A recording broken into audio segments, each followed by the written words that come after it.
1,005 కోట్ల రూపాయలు 1,069 కిలోమీటర్ల రోడ్లు మనం దిగ్విజయంగా పూర్తి చేసాం అధ్యక్ష.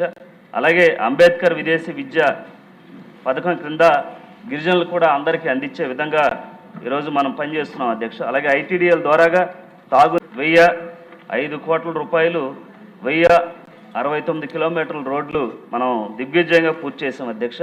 అలాగే అంబేద్కర్ విదేశీ విద్య పథకం క్రింద గిరిజనులు కూడా అందరికీ అందించే విధంగా ఈరోజు మనం పనిచేస్తున్నాం అధ్యక్ష. అలాగే ఐటీడీఎల్ ద్వారాగా 1,005 కోట్ల రూపాయలు 1,069 కిలోమీటర్ల రోడ్లు మనం దిగ్విజయంగా పూర్తి చేసాం అధ్యక్ష.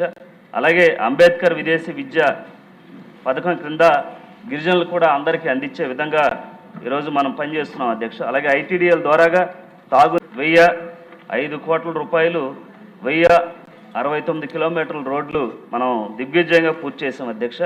అలాగే అంబేద్కర్ విదేశీ విద్య పథకం క్రింద గిరిజనులు కూడా అందరికీ అందించే విధంగా ఈరోజు మనం పనిచేస్తున్నాం అధ్యక్ష. అలాగే ఐటీడీఎల్ ద్వారాగా తాగునీటి సరఫరా ప్రణాళిక రూపొందించి పూర్తిగా గిరిజన గుడెల్లో తాగునీరు ఎక్కడ కూడా ప్రతి ఒక్కరికి ప్రతి గుడేళ్ళకి అందించే విధంగా తాగునీరు ముందుకు తీసుకెళ్తున్నాం అధ్యక్ష.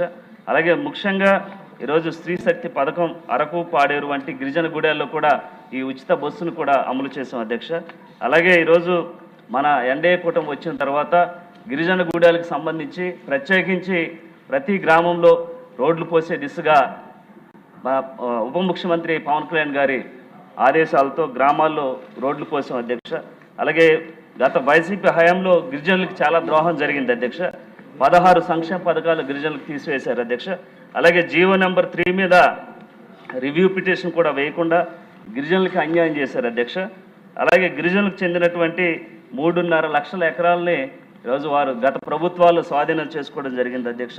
ఇలాగా గత ప్రభుత్వాలు గాలి వదిలేసినటువంటి గిరిజనులు అందరినీ కూడా ఈరోజు మన ఎన్డీఏ కూటమి వచ్చిన తర్వాత మంచి బడ్జెట్తో అభివృద్ధికి ముందుకు తీసుకెళ్తున్నటువంటి ముఖ్యమంత్రి చంద్రబాబు నాయుడు గారికి, ఉప ముఖ్యమంత్రి పవన్ కళ్యాణ్ గారికి మా గిరిజనుల తరఫున ప్రత్యేకించి ధన్యవాదాలు తెలియజేస్తున్నాను అధ్యక్ష.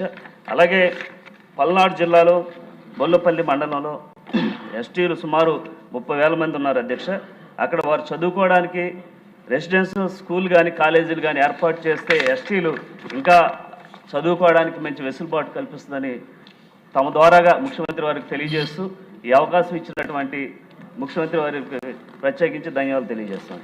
శ్రీమతి తోయక జగదీశ్వర్ గారు. ఈరోజు గిరిజన సంక్షేమ శాఖ డిమాండ్ కోసం మాట్లాడే అవకాశం కల్పించినటువంటి స్పీకర్ గారికి అలాగే మన సీఎం గారికి ధన్యవాదాలు తెలియజేస్తూ ఉన్నాను అధ్యక్ష. ముఖ్యంగా గిరిజనులు సేకరించినటువంటి అటవీ ఉత్పత్తులు ఏవైతే ఉన్నాయో అవన్నీ కూడా గిట్టుబాటు ధరలు కల్పించే విధంగా చేయాలి అధ్యక్ష. ఎందుకంటే జీసీసీలు ఉన్నాయి, జీసీసీలకి అన్నీ కూడా అందించే విధంగా చూడాలి.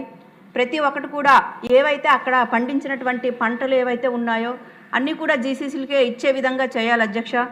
అలాగనే ఆశ్రమ పాఠశాలలో ఉన్నటువంటి 544 పోస్టులు కూడా భర్తీ చేసే విధంగా తమ ద్వారా సీఎం గారికి తెలియజేస్తున్నాను అధ్యక్ష. అలాగే గిరిజనులు కోల్పోయినటువంటి జీవో నెంబర్ 3ని కూడా ఇవ్వాల్సిందిగా కోరుకుంటున్నాను అధ్యక్ష. అలాగే ఏవైతే ఐటీడీఎల్ ద్వారా అన్న నందమూరి తారక రామారావు గారు ఆశయాల మేరకు ఐటీడీఎల్ పెట్టారు అధ్యక్ష. వాటిలో ఉన్నటువంటి ఏవైతే పోస్టులు ఉన్నాయో జీవేవికేలు కూడా ఇప్పుడు ఐటీడీఎల్ ద్వారా ఇస్తే బాగుంటుందని తమ ద్వారా సీఎం గారికి నేను తెలియజేసుకుంటున్నాను అధ్యక్ష. అలాగనే ఏవైతే ఇప్పుడు గిరిజన ఏరియాకు సంబంధించి కమ్యూనిటీ హాల్లో అయినా సరే అలాగే రచ్చబండలు కూడా